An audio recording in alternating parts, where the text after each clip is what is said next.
Și le țineți așa până la finalul piesei.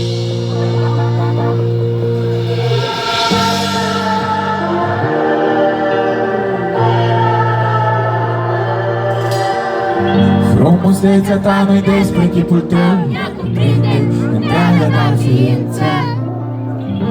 și sufletul tău duce cunoștință de a iubi la finele de știință.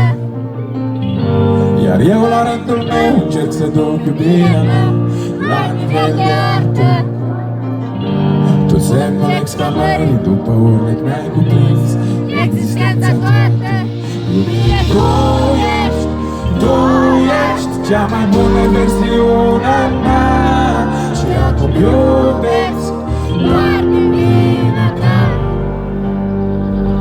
Eu am fost născut, de pas că te ador, tu acolo mea, prinsă de nori. Și am fost crescut, deja să iubesc tot ce înseamnă tu când o să te întâlnesc. Iar acum existi în piele și oase, doar să ai